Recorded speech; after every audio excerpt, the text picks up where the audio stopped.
I always tell myself the coffee shop isn't special. It's just the cheapest place between the bus stop and my apartment, and I come here out of habit, not sentiment. But that's not true anymore, not since she started showing up. She isn't here every morning, just often enough that I've learned the pattern: Tuesdays, Thursdays, and sometimes Saturday if I'm lucky. Always around the same time, just late enough that the rush has died down. She orders tea, not coffee, and sits by the window where the light hits sharp across the table. She wears simple things: jeans, loose sweaters, sometimes a scarf, like she wasn't sure if the day was cold enough for one. Nothing dramatic, nothing that screamed attention. But she had this way of folding her napkin neatly before touching her cup, as if small order mattered. I noticed before I meant to. The first time she spoke to me was nothing, really. I was digging through my backpack, trying to find my earbuds, when my iced coffee tipped too close to the edge. She caught the cup before it spilled. Her hand was steady, quick. "Careful," she said, and her voice was low, even, like she was talking more to herself than me. I muttered thanks, embarrassed. She gave a small nod and went back to her tea. I thought about that for the rest of the day. Now, I pay attention without meaning to. She smiles at the barista, but never too long. She sits alone, reading or writing something in a small notebook. Once, she glanced at me while I was trying to figure out if the muffins were stale. I looked away too fast. The silence after felt heavier than it should have. Maybe it's just that she sees me. Not in some grand, soul-bearing way. Just, she notices. Like last week, when the barista messed up my order and gave me the wrong drink. I didn't complain, just sat with it. She leaned over, not too close, and said, "You don't like caramel, do you?" It wasn't a question, more like she had filed away that detail somehow. I shook my head, surprised she knew. She smiled, soft but certain. "Didn't think so." Then she went back to her notebook. That's the thing, I don't know why it feels different with her. People talk at me all the time. Friends, classmates, coworkers. But she makes silence feel like part of the conversation. I catch myself hesitating before sending texts lately. I start typing something stupid, memes, random thoughts, and then I delete them. I tell myself I don't want to bother anyone. But maybe I'm waiting for, I don't know, something that feels like her attention. This morning, the shop was quieter than usual. I sat 2 tables away, pretending to scroll on my phone. She was there, of course, with her tea and her neat napkin fold. A little sunlight caught the edge of her hair, silver strands mixed into the dark. She didn't hide them. I liked that. When she got up to leave, she passed my table. Paused, just enough to make me look up. "You're not like the others," she said. Simple as that. No smile, no joke in her tone. Just a fact, or maybe a test. Before I could answer, she was gone, out the door, scarf trailing a little in the breeze. I sat there, staring at the half-empty cup in front of me, heart thudding like it was something more than caffeine. And for the first time in a long while, I wanted to believe someone. The next time I saw her, I almost pretended not to. It was a Thursday, late morning, when the shop smelled more like burnt grounds than fresh coffee. She was already by the window, pen in hand, notebook open. I took my usual spot 2 tables away, but she glanced up, like she had been waiting. "You were here yesterday," she said, no preamble. I froze mid-sip. "Yeah. I had a break between classes." Her eyebrow lifted, just enough to suggest she caught the hesitation. "Classes," she repeated, like she was trying the word on her tongue. "I'm in my last year of undergrad," I said quickly. Too quickly. My ears burned as I looked anywhere but her face. She closed her notebook. "That explains it." "Explains what?" "The backpack. The restless energy. The way you look at the clock like it owes you something." I almost laughed, but it came out closer to a cough. That obvious, huh? She didn't answer, just gave the kind of half-smile that felt like both kindness and warning. I should have left it there, but instead, I found myself asking, what about you? What's in the notebook? For a moment, she seemed to weigh the risk of answering. Finally, lists. Lists. Things I want to do. Things I'll never do. They blur together sometimes. She said it like it didn't matter, but her fingers smoothed the edge of the page again and again. I nodded, unsure what to say. The silence stretched, not heavy, but precise. Like one wrong word would snap it. I was married once, she said finally, almost offhand, like she was mentioning the weather. A long time ago. It didn't last. I didn't ask why. The way she avoided my eyes told me I shouldn't. Something in my chest tightened. She had lived whole lifetimes before I'd even finished figuring out rent payments. And yet, she was here, talking to me. We sat like that for a while, her tea growing cold, my coffee watered down with melted ice. I imagined what it would mean if someone walked in who knew her. If they saw her leaning a little toward me, voice soft, sharing fragments of herself she didn't owe anyone. I imagined the way people would look at me, at us. The thought should have embarrassed me, maybe even scared me. Instead, it made me feel protective of the moment. Like it was something fragile we weren't supposed to touch, but couldn't help reaching for. When she finally stood, she slipped her notebook into her bag. I thought she would leave without another word. But as she passed my table, she paused, rested her hand lightly against the back of my chair. Just her fingers brushing the wood, steady for half a second before pulling away. Take care of your coffee next time, she said softly, a trace of humor in her voice. And then she was gone again, leaving me staring at the chair like it had been marked. Saturday was never her day. But there she was, already at the window seat, notebook unopened, staring out at the street like she wasn't sure if she belonged. I almost turned back out the door. Something about her posture, rigid, hands clasped in her lap, made it feel like I was intruding. But she saw me. And when her eyes caught mine, she gave the smallest tilt of her head, an invitation I couldn't refuse. I sat across from her, heart climbing into my throat. You don't usually come on Saturdays, I said. You don't usually notice, she answered, voice quiet but sharp enough to cut. I shifted, searching for my coffee order just to have something in my hands. I notice. Her gaze softened, but she didn't smile. She let the silence work between us until it pressed too close. Then, finally, she said, you should be out with people your own age. I laughed, short, awkward. Yeah, well. People my age don't, listen. Her eyes flicked down at that. I wondered if she heard it the way I meant it. We lingered like that, neither drinking, neither speaking. Just the occasional sound of the door opening, the bell jangling as strangers came and went. Each time, she shifted slightly, like she didn't want to be seen sitting with me. The tension broke when the barista walked by, offering a refill. You two want anything else? She asked, tone casual but her glance too curious. We're fine, she said quickly, before I could answer. Her voice was steady, but her hand moved to fold her napkin again.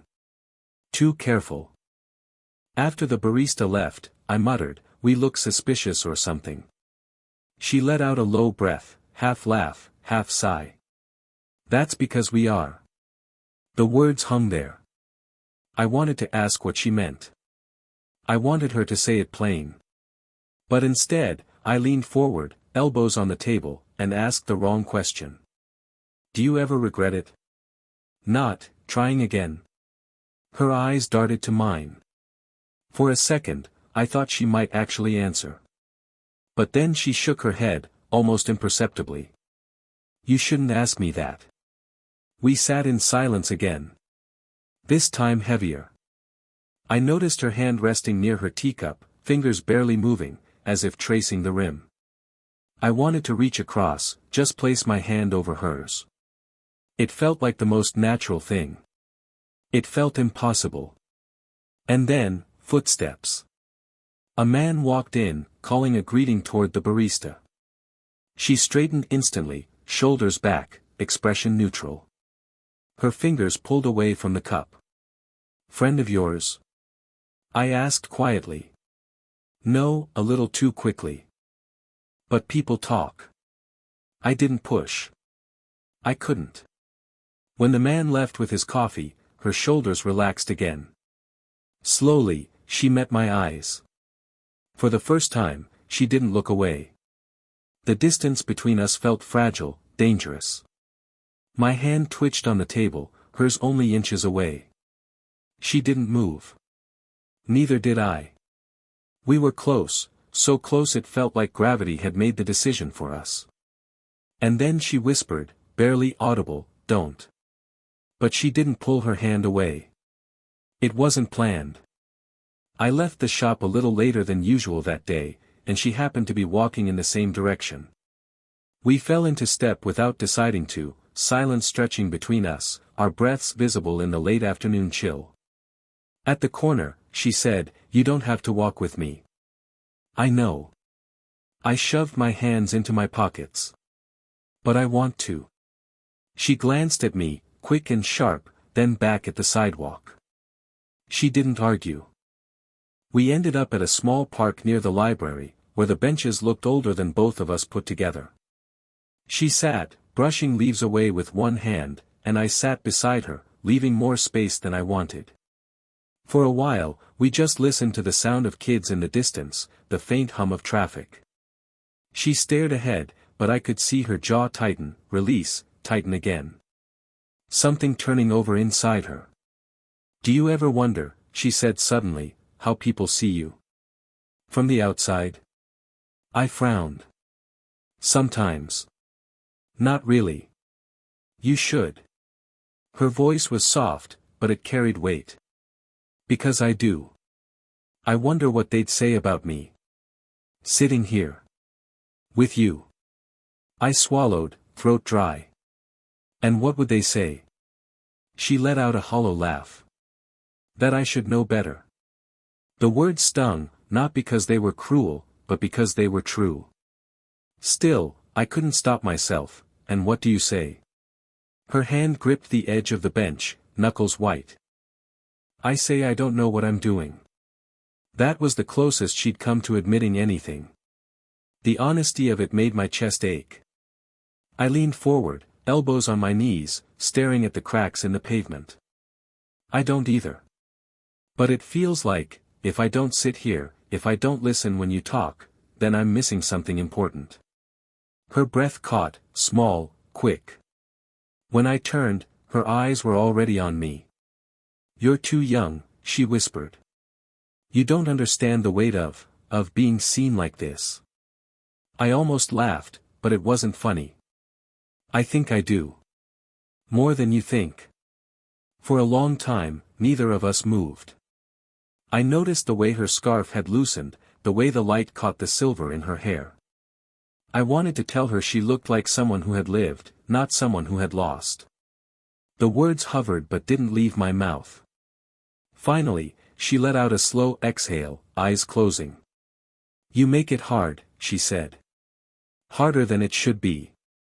And then, without meaning to, I shifted closer. Just a little. Close enough that our shoulders brushed, soft and tentative. She didn't move away. Her eyes opened again, wide, searching. She looked at me as if there was something on the verge of breaking. "I shouldn't be here," she said quietly. But she stayed seated, her hand inches from mine. And in that fragile space between us, I almost told her everything. The next week, she wasn't there.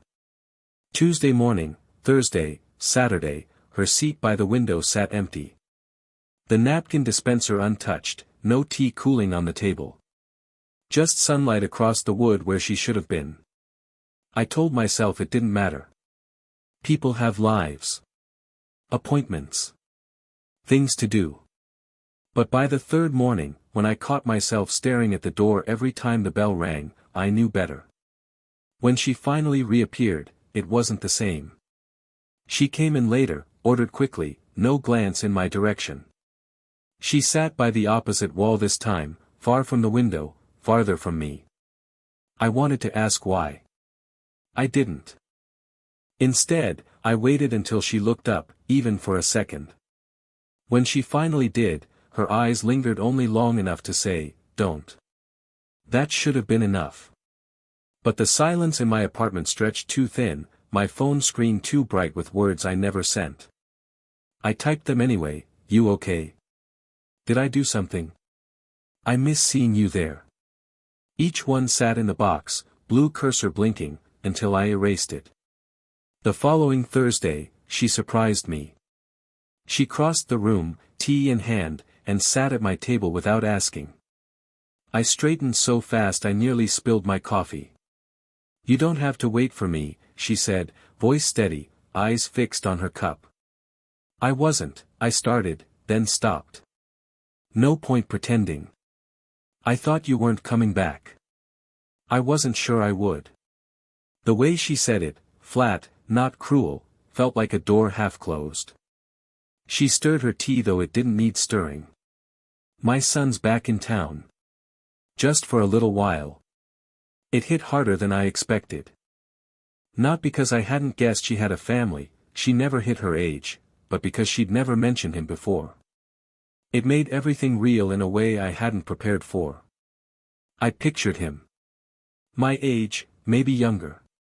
Sitting across from her the way I was now, but rightful, natural. The place I was occupying suddenly felt stolen. She must have seen something in my face, because she added, "It's not that. He doesn't know. He doesn't need to." I nodded, though my stomach twisted. She wasn't just pulling away from me. She was protecting something I couldn't touch. We sat there, two people orbiting the same silence. I wanted to reach for her hand again. I wanted to ask her what she wanted, not what she feared. Instead, I said nothing. When she finally stood, she left her tea half full, napkin still folded neatly beside it. I stared at the empty seat long after she left, the ghost of her presence louder than any conversation we'd had. That night, my phone lit up in the dark. I typed, "I wish you'd stayed."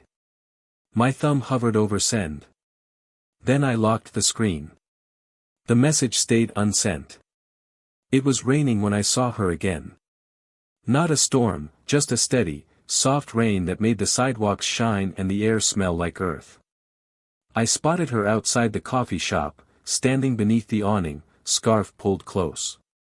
She wasn't going in, just staring at the glass door as if deciding whether to cross the line. I almost walked past. Almost. But then she turned, saw me, and the hesitation in her eyes felt like an invitation. "You're drenched," she said, voice low but carrying over the rain. I shrugged, trying to laugh it off. "Didn't bring an umbrella." Something shifted. She stepped aside, gesturing toward the awning. "Come here before you catch something." We stood together, just far enough apart for the rain to whisper between us. For a while, the silence was enough, the sound of drops hitting pavement, the hum of traffic, our breath clouding in the cool air. Then she spoke. "I can't keep doing this." My chest tightened. "Doing what?" "This." She gestured between us, her hand trembling slightly before falling back to her side. "Waiting for you to show up. Waiting for myself not to." I swallowed, rain dripping down my hair. "You could have told me sooner." She shook her head. "No. Because part of me didn't want to." The words hit like both confession and punishment. I wanted to reach for her hand, but I kept mine in my pockets. "So, what do you want?" Her laugh was hollow, barely audible. "You make it sound simple." Maybe it is. The word surprised me. My voice steadier than I felt. "I don't need everything. I just need to know you're not pretending this means nothing." She turned then, finally looking at me fully. The rainlight caught her face, softening the lines, making her eyes seem younger and older all at once. "You're not like the others," she said again, the same words from before, but this time with the weight of everything unsaid. I stepped closer, close enough that I could feel the warmth from her despite the chill. My heart hammered. Then let me believe that. Just once. Even if it doesn't last. Her eyes flickered, fear, longing, something I couldn't name. And then, slowly, she lifted her hand and brushed the rain from my cheek. A small gesture. Too small to explain everything it meant. I closed my eyes for half a second, just breathing in the nearness. When I opened them, she was still there, hand trembling against my skin. "I can't promise you anything," she whispered. "I'm not asking for a promise." The rain fell heavier for a moment, a curtain around us. She dropped her hand but didn't step back. Her lips parted as if to say something else, but instead she just gave the faintest smile. A smile I hadn't realized I'd been waiting for. "Okay," I said quietly. And for once, the silence between us felt like enough.